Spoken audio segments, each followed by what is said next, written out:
Манай өнөөдрийн орон нутгийн мэдээний зочноор Өвөрхангай аймгийн 12 хэр сумын иргэн улсын тэргүүний тариаланч Гомб оролцож байна.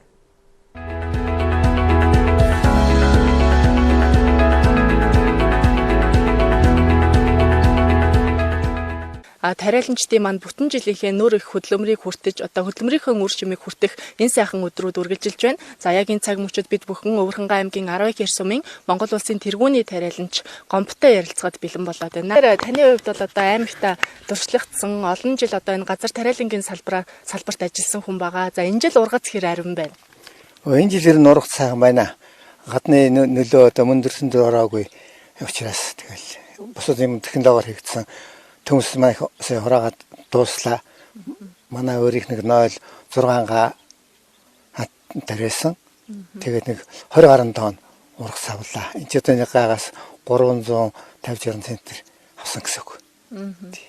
Өндөр ургас авч дуусаа. Зайрын тийчгээд нөтер жахан амарсгээд байж гин. Одоо тэгээд нэг 2 хоногийн дараа ловон бусад ногоо хараанда. Хэдэн төрлийн жимс хүнсний ногоо тариалж байна?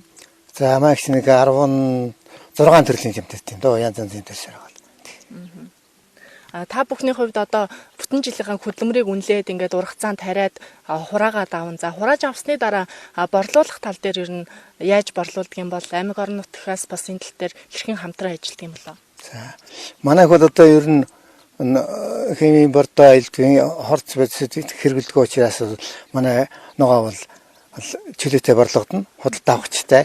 Зах дээр нэг ногоо борлуулдаг хэвтэй. Бас тэгээд сумдууд руу ийшээ тийш готууц зөөн. Тэгээд борлуулж тийм дөө. Бас нөхөрлөл хоршоо болоод хүмүүс маань ногоо тарьдаг гэж сонссон. Энэ талаар ярихгүй юм. Одоо энэ нөхөрлөл хоршоо болоод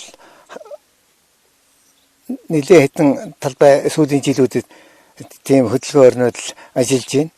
Тэгэхээр энэ сая би Япон яваад ирлээ. Тэр манай очсон газар хөдөө аж ахуйн энэ лагацсан тариалангийн орон байна. Тэнд л ерөөсөн одоо дайны дараах үеэс дайны дараах үеэс л хоршооллуулаад дандаа хоршооллын маягаар ажилласан юм байна. Тэнд л ерөөсөн ажил нь нэлээд зэгцэрсэн, төрөлжсөн. Тэр хоршооллын юу бол үнэхээр ашигтай гэдэг нь харагдлаа. Сүүлийн жилүүд бас газар тариалангийн салбараас халгах хүмүүс бас их байгаад байгаа шиг байна л да. Тийм ээ, хүнд салбар гээд танай хувьд бол таны бас өөр хүүхдүүд нь энэ салбарт бүгдээрээ л өвчин зүтгэдэг гэж сонссон. Тийм газар тариалангийн ажил чинь нэлээд хүнд ажил шүү дээ. Ногоо хороос асуудал гэхэл ийм хүнд ажилтай байд юм уу гэж тэгжил байна. Тэгээ манай нэг 2 хүүхэд их бас ногоо тарьж байгаа. Эднэр бол бас ногооны ям цэмтэнд орцсон энэ сайн хөдөлмөрлөөд ажлынхаа үр дүнг харах зүйтэй юм байна. Ногоо гэдэг чинь ашигтай юм байна. Нэг төмс гэтэл 10 гаруй болж үржиж байгаа юм. Малаас бол нэг л төл авдаг. Ногооноос бол хэд их үржүүлнэ. Одоо энэ ловон гэтэл нэг жоохон өрнөөс нь 500-600 грамм өрнөөс л 10 гаруй тонн лов хурааж байгаа юм шүү дээ. Тэрүүгээр маш их ашигтай ажиллаа. Ногоог хураахад бас ажиллах хүч шаардлагатай байдаг бах тийм. Орон нутгаас ажиллах хүч авч ажилуулдаггүй. Яаж энэ ургацаа хурааж авч байна? Майхад ерөнхийдөө газар тариалангийн ажлыг нэлээд техник чимээс механикжуулах тал руу орсон. Дээр үеиг нэлээд түрүүхэнтэйгээ эхний үед 90-ад он 2000-ад оны ихээр л ажиллах их олон хүн ажиллаж олон цаг мөнгө зарцуулдаг байсан бол одоо техник төхөөрөмж сайжраад арай цөөн цагт эрчимтэй хийдэг болсон.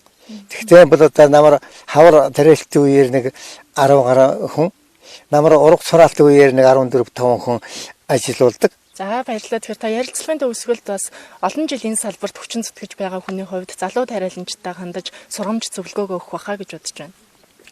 Залуу тариаланчид бол ерөөсөө энэ тариа ямар төрлийн ногоо тарьж тэр төлөвийн техник тоног төхөөрөмж мөн одоо технологийн нарийн судалж урьдчилан яаж ажиллах вэ, хөрсөө яаж сайжруулах вэ, услаагаа яаж хийх вэ, ямар үр сонгох вэ гэл нарийн юмуудыг нарийн судалж ээж тэгээд нэлээд дээр нэтгэвтэй ажиллаж ээж өөртөө төрөн шүү дээ гэдгийг одоо захимаар байна да.